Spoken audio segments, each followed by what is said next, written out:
Well, the Seattle Seahawks are coming off their first loss of the season, a 42-29 defeat on Monday Night Football on the road to the Detroit Lions. There was a lot of interesting things to take out of that game and a lot of interesting things to apply to next week's opponent, the New York Giants, this Sunday at Lumen Field.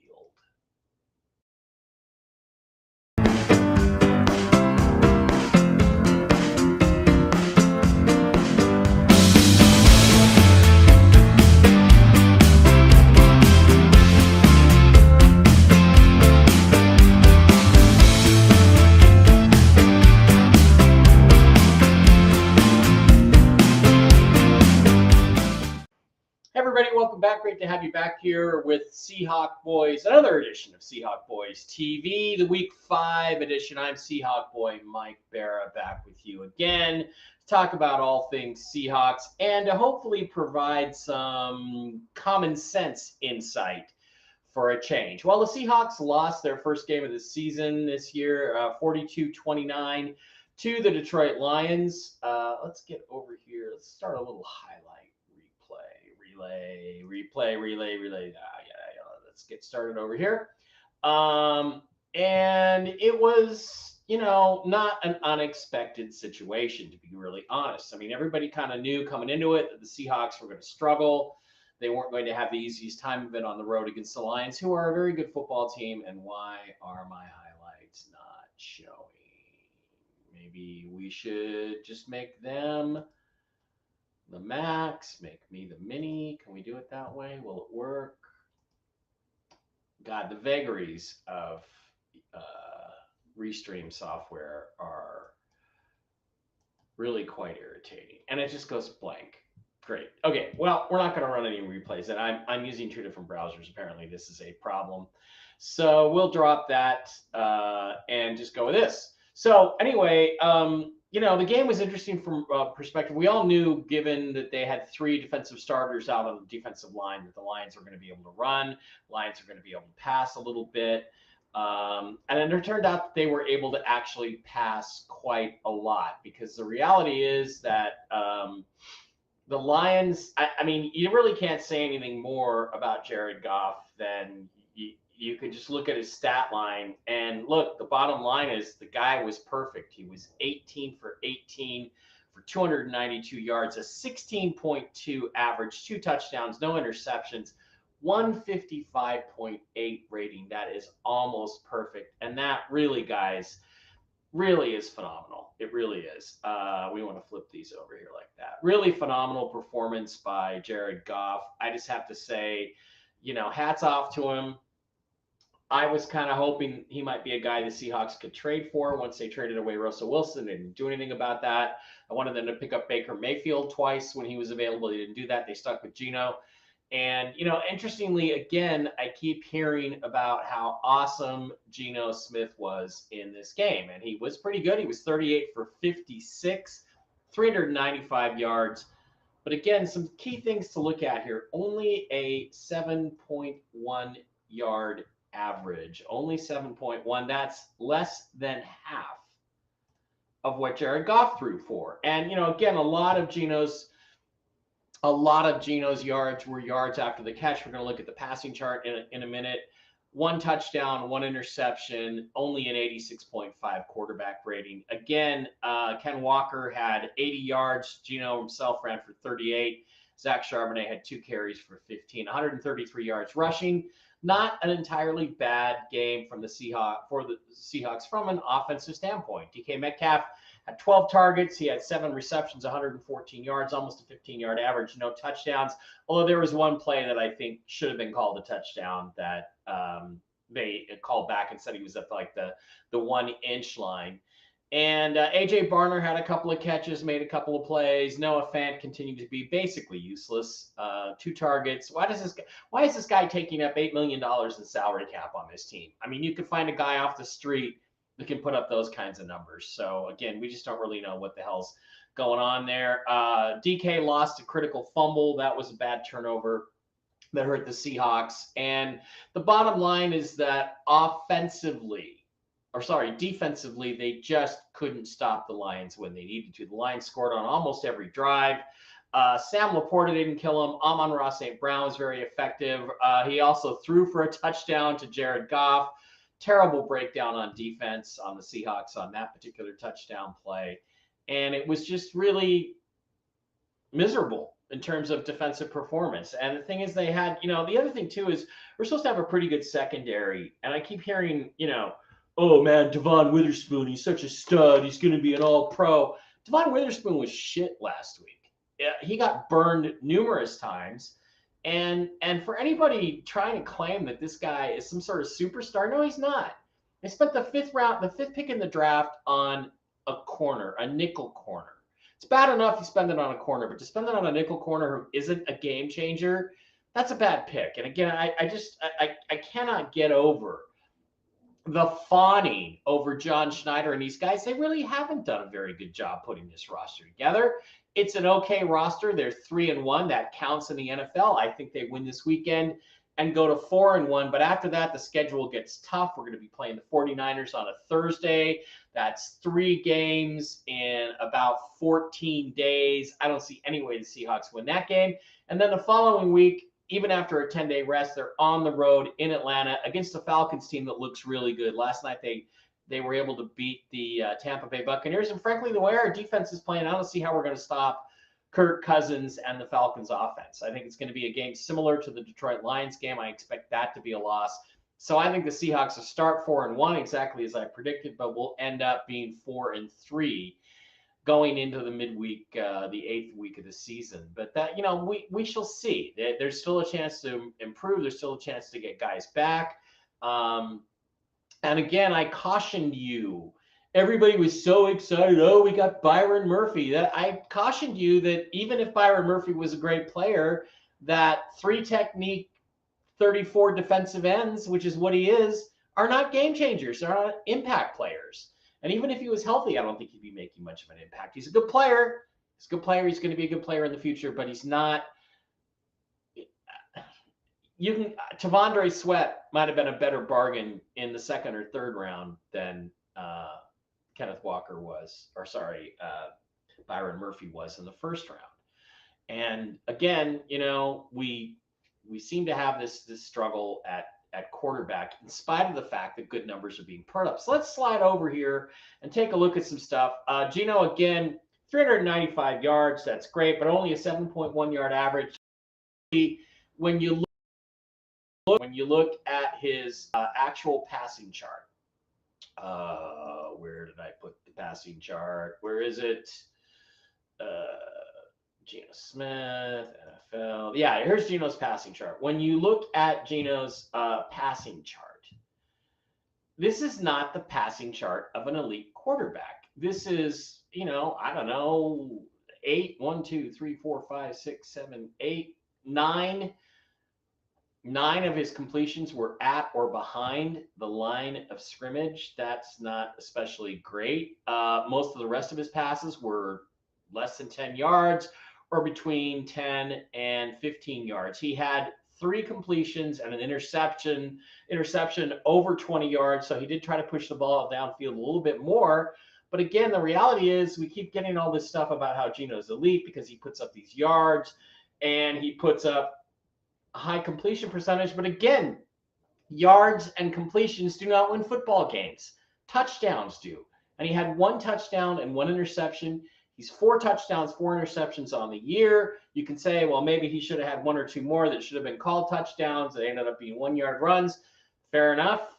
But again, I do not see from Geno the kinds of things that I think we need to see in a championship quarterback. Now, having said that, he made 1 great play where he was under pressure, spun out of the pressure, turned around, and fired a dime downfield. And again, this is just the flash that Geno Smith flashes. This is just what he does once in a while to tease you and make you think that he's something special. When in reality, when the game's on the line, when the pressure is there, he really doesn't deliver. Now, another thing that affected this game rather dramatically was the officiating. There were some bizarre calls.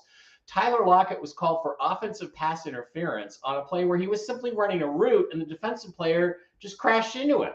That's not offensive pass interference. And again, you have to say to yourself, was this a fair call against him? And the answer is, I think, absolutely no, it wasn't fair in any way, shape, or form, because the referee, believe it or not, the referee actually didn't call that.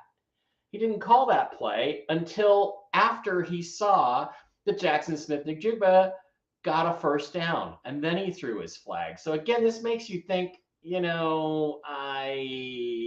don't know. It makes you think that there's some shenanigans going on here, even more shenanigans. The DK Metcalf pass interference call in the end zone. He gets completely mugged from behind way before the ball gets there, a second or two before the ball gets there. Couldn't be more obvious defensive pass interference not called. I guarantee you 100% the Kansas City Chiefs get that call every single time, but not DK and not the Seahawks. So that was a problem. And then the other thing that was bizarre was the safety call, where they called the safety for the Seahawks on Jared Goff, but it actually ended up benefiting the Lions, because instead, with a 10 or 12 point lead, instead of punting out of their own end zone and being lucky to get it past the 50, yeah, they gave up 2 points to drop it, I think, to an 11-point or a 9-point lead at that time. Still a 2-possession game, or 3-possession if you count an extra point, a 2-point conversion as a score. It was a 3-possession game. And they got to kick off from the 20 and got the ball much deeper and pinned the Seahawks much farther back. So again, this was a call that I think favored the Lions, and it was inexplicable because Goff clearly had the ball out of the end zone. Let's actually see if we can get some Seahawks Lions highlights up here. So again, I don't understand that call. I don't understand at all what the referee was thinking. The only way you can say it was fair is if they were trying to help the Lions. That's the only way that I think you can say it was fair. So, would they really do that? Do they really do that? Yeah, I think they do. I think that games sometimes are dictated more by the officials than they are by the players. And that is something that is increasingly happening in the NFL. I really think it is a problem. We saw it also in the Cleveland Browns game when the Browns scored the go-ahead touchdown in the fourth quarter, and it was taken away on an invisible, not a phantom, an invisible holding call. Here's DK's fumble. Again, he's got to be smarter than that. He's got to get down on the ground and not try to get what good is one extra yard? He's already made the first down. He ends up turning the ball over, and that becomes a critical mistake. So they're not playing very smart. And then Mike McDonald, after they scored a touchdown to get within 8 points, Mike McDonald goes for 2 in the third quarter instead of simply taking the extra point. And Jason Myers, he has his problems, but that was ridiculous. Again, analytics is the death of common sense. Use your fucking brain. If you have a chance to go down only one score, 7 points late in the third quarter, you fucking take it. Because when you miss the extra point, the 2-point conversion, which only has about a 48% chance of succeeding, you put your team in a hole from a momentum and emotional standpoint, because now they have to cross the goal line twice. That's 2 scores. People act like a 2-point conversion is automatic. It's not. It's a score as well. It's a touchdown, and consider it a fourth and goal from the 2 play. So again, this just shows a tin ear on Mike McDonald's part for the flow of the game.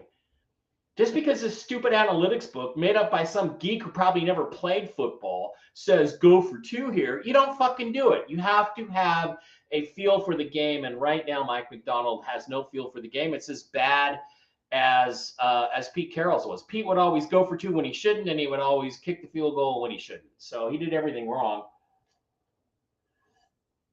There's a nice throw by Geno. That's his only touchdown. I think it's AJ Barner that scores it. Yeah, good job there on that one. Barner finally making a few plays. And again, Barner seems to be able to do anything Noah Fant does. Why is Noah Fant even on this football team? Just to justify the Russell Wilson trade?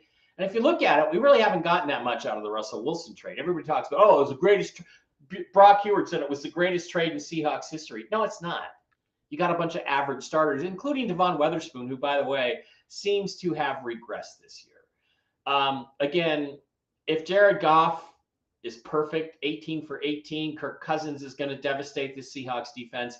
We got to get these guys back healthy. Now, the good news is that there are some of the players on a defensive line are practicing this week, but I don't think they're going to be playing in the game. I think they're going to be held out one more week to get them healthy. This is the Jared Goff touchdown, and again, complete breakdown on the Seahawks defense. Just totally fooled on that play, and Mike McDonald's got to do better on that. So what happens this weekend? Well, the Giants come into town. The Giants actually played pretty well last week. They came through with I think a relatively close defeat.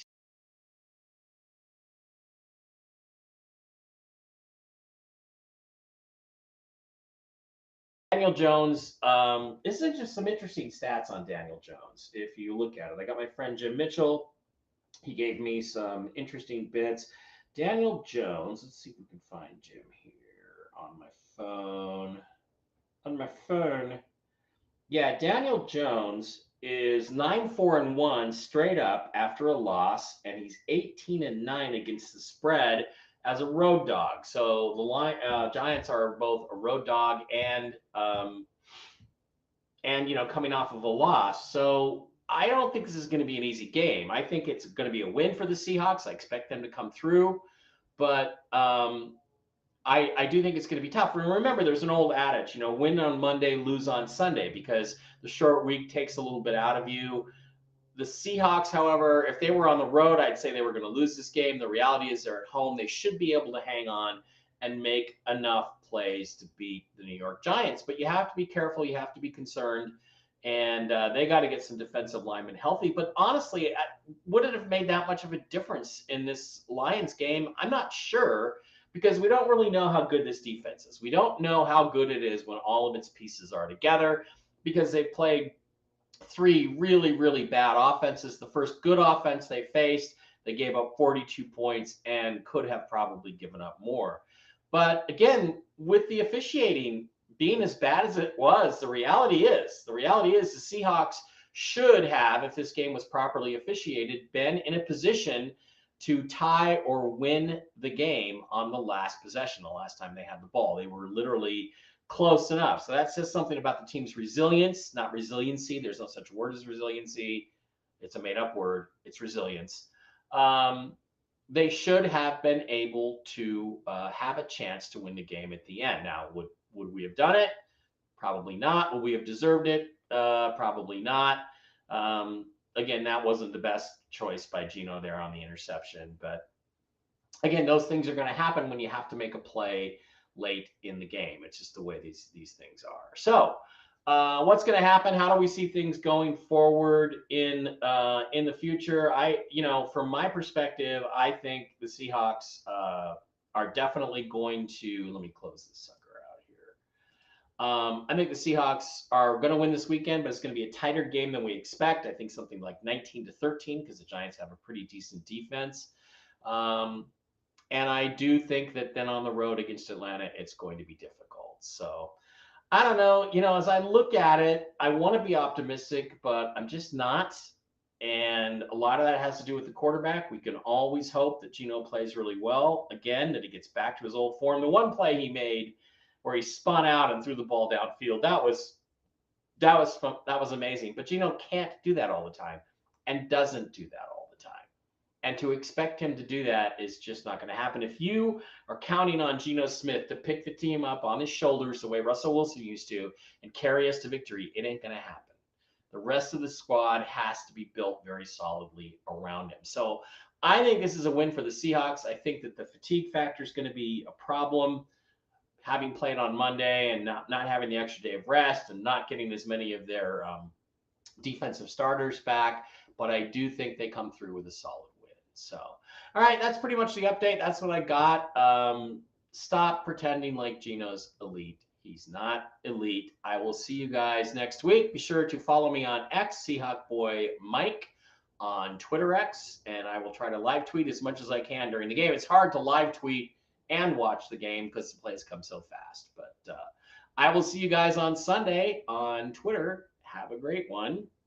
Bye-bye. Oh, by the way, one last thing. I am so tired of this narrative. Rob Staten was pushing it again. Oh, Geno was fantastic, and the offensive line is terrible. The offensive line is not terrible. Go back and watch those replays. Geno had time to throw the ball. He had time to look downfield and get the ball to guys that were open. And again, we ran for over 100 yards again. This offensive line is not terrible. Stop making that excuse for Geno. He has to be better. The whole team has to be better if we're going to contend. That's the bottom line. See you guys next week.